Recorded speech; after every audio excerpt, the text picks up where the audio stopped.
My first top of the line story will be Kamala Harris. She did something she hasn't done in quite a long time. In fact, in forever. She held a press conference. She held a press conference, ladies and gentlemen. A press conference that focused on Donald Trump.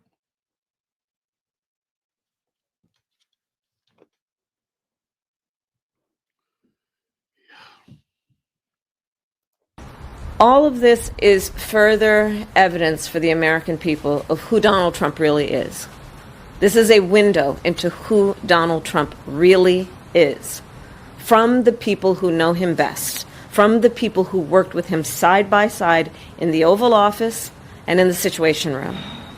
And it is clear from John Kelly's words that Donald Trump is someone who, I quote, certainly falls into the general definition of fascist, who in fact vowed to be a dictator on day one and vowed to use the military as his personal militia to carry out his personal and political vendettas. Donald Trump is increasingly unhinged and unstable. Folks, first of all, let me get off the screen here, Johnson. We need to have a little conversation about the fact that Kamala Harris has not held a press conference since getting the nomination. And the first time she holds a press conference, it's not to tell you, hey, let me answer questions that you may have about me because, hell, we're only 13 days away from an election. And I took like $1 billion and just threw it out a window.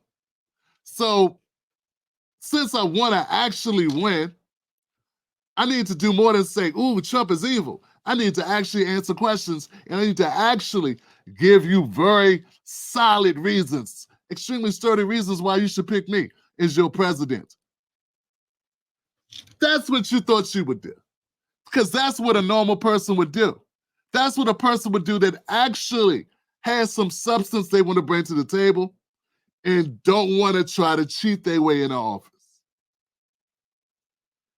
You want your opportunity to do your thing. If you can sing, right? If you're a great singer and you want to break into the singing business, first of all, be very careful, bring a chaperone. But besides that, what would you be looking for the opportunity to do? Would you come up on the stage and start talking about all the other singers, how the singers suck? Huh? You have a great opportunity. You have a stage. First of all, you have a stage, which is not something all singers get automatically. But let's say you get a stage. You have the ears of the entire industry, the entire world. What would you do? Would you come out and take that moment to talk badly about other singers, or would you take that moment and sing your ass off?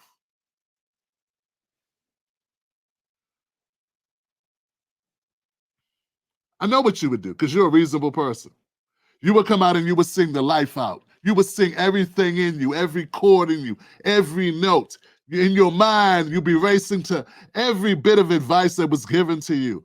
That school teacher that told you about the scales and all the practices, the tireless effort that you put into getting to this point. You will be summoning all of that stuff, man. And you'll be taking it, throwing it all against the wall, man. You'll be ready. This would be your moment. And it would just go quiet for a moment. You would center yourself and you would do your thing. You know what I'm saying? Because that's what a person would do who has power, who has that power inside themselves, who has that talent, who has that ability. You just want that opportunity. That's what we fight for. We fight for the opportunity when you're talented. But if you're not talented, if you don't really have the vocals, the chords, if you don't have a voice, if you don't have it, you'll come out and be about some BS like Kamala Harris. Folks, what I'm trying to tell you is that here's the deal. Vice President Harris has not held an official press conference since accepting the Democratic nomination for president. In fact, some reports indicate she hasn't held a formal press conference with reporters since becoming the presumptive nominee. It has now been 94 days since she emerged as the official Democratic nominee.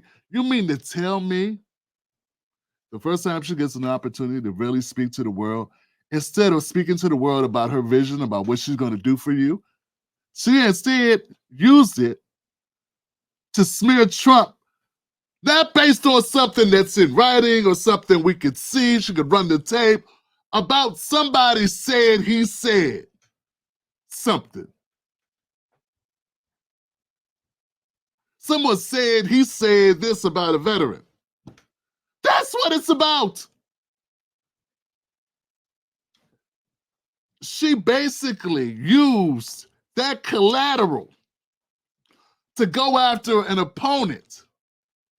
She used the White House to go after an opponent in a presidential election on some he say, she say BS. I don't care if the person saying it has a medal or if they work for the government. Governments lie, people lie all the time. Men lie, women lie, numbers don't. Okay? She used an opportunity. She used that opportunity to go after Donald Trump and smear him. With allegations, that's all they could ever be. Someone telling you that Trump said something mean about a veteran who I actually covered. A Latino veteran named Vanessa that I covered on this channel because that's what I do. Years ago, I covered this story of this woman who was unalived by someone on the base, and they caught that person eventually. That's my understanding. It was horrific what happened to this young lady. The family says Trump was amazing. Trump comforted them. Trump was there for them. But there is this person that says Trump said mean things to him about them. But the family of the victim says, why are you smearing Trump? Trump was amazing. He comforted us. He helped us. He supported us. He reached out to us. So it's, what I'm saying is, what I'm trying to tell you is Kamala Harris is very much desperate. This is the act of a desperate person. This is someone who is behind on the numbers. She knows them. I don't care what you see on Fox. I'm sorry, not Fox. I don't care what you see on these networks. The liberal networks, right? The ones that push for Kamala Harris. You know the ones. I don't care what they're telling you. Maybe they're starting to report it straight now because they want to keep some form of credibility, because when we get to the election and she gets punished, it'll look very bad if they were all on the wrong side. How'd you not know? So, but it doesn't matter because the campaigns, they got the real polls. See, a campaign is a corporation, and they got a staff, man. They spent money to do their own internal polling to find out where they need to go. They don't rely on a NBC poll to decide if they need to go to a certain city or a certain state. They got their own polling data, and their polling data tells them what's important, what's not important, what they got to do, what's good, where they're solid, and where they need to work at. You don't think they really listen? They wait until that skinny white kid comes on the screen from CNN or whatever with the corduroys on. You know how much money they got riding on this thing? I just told you they spent almost $1 billion. They ain't waiting on some snot-nosed guy with glasses, horn rim glasses, hired by some weird. No, they got their own people. They do their own internal polling, or they hire an independent company to do it. And what you can tell about how a campaign's going is by their actions. Get it? You can tell who's winning and who's losing by actions. Kamala Harris spent her time after not having a press conference basically holding a reality TV spot. Basically, like a scene out of some reality show or something where she's pointing that she's, it's basically a Maury Povich episode she's doing. with this press conference. This is not what a serious person does. Meanwhile, we got Trump. He's not holding press conferences talking about Willie Brown or Montel Williams. Nah, he's working at McDonald's. Okay. Bad example, but that was trolling. That was letting you know where his heart is and what his internal polling told him. His internal polling told him he'd get more bang for his buck trolling Kamala. That he was in a comfortable spot, that he could do that. Get it? I know you understand what I'm saying. So Kamala Harris is very desperate right now, guys. It really is. And I want people to understand, we may not be able to get, as black men, we're going to get blamed by the Democratic Party, but we need to look at it another way. I'm saying stop looking at it like you got to defend that. Fat Joe, he's got a podcast that's popular. I saw him on Club Shay Shay talking. Remember, it made me think about his tracks, like Lean Back, one of his famous tracks. Now, I don't agree that Latino brothers invented hip-hop. I don't believe that. But I believe it has, they've been around. But I do like that track, Lean Back. And I'll say this. We need to take Fat Joe's advice when it comes to these Democrats saying we are to blame for Kamala losing if she loses. We need to lean in, though. Do the opposite. Lean in. Be like, yeah, I'm to blame. That's why you should listen to me. That's right. Yeah, that's right. I'm bad. I'm Richard Pryor and Sir Crazy. You could be Gene Wilder. Buck, well, I'm bad. Rob, you could be Gene. One of y'all gonna have to be Gene Wilder. That's right. All right. Because we need to lean into this, man. Accept it. They want to say we all powerful? Well, okay.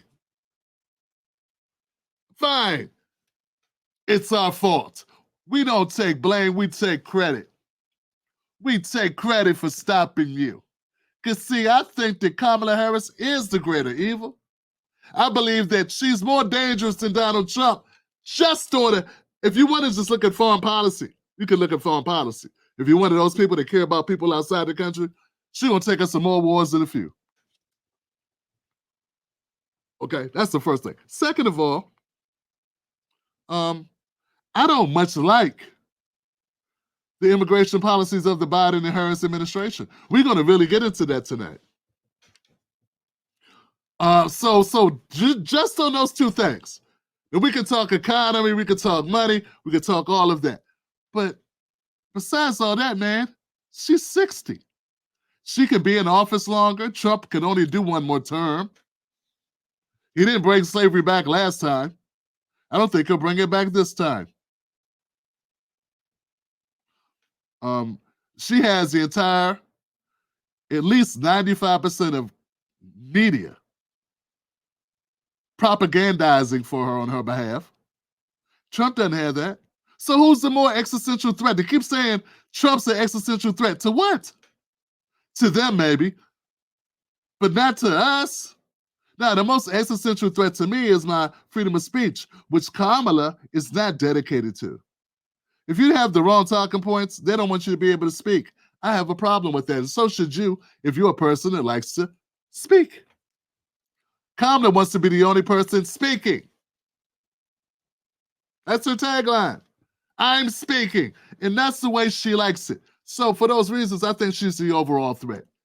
And for the reasons of her holding a press conference after 94 days since she emerged as the official Democratic nominee. Today was the first day she held a press conference, and it wasn't about your money. It wasn't about your safety. It wasn't about your future. It was about Trump is bad. Orange man bad. Orange man said thing. Someone said he said something. That orange man has the mobile nuclear device, and he's running around about to end the world. No. Or Donald Trump has been found to have been given $5 billion from Putin. No, none of that. He said something about somebody that time. That's how lame the Democrats are, you know. It's never about what anyone's done. It's about something they said.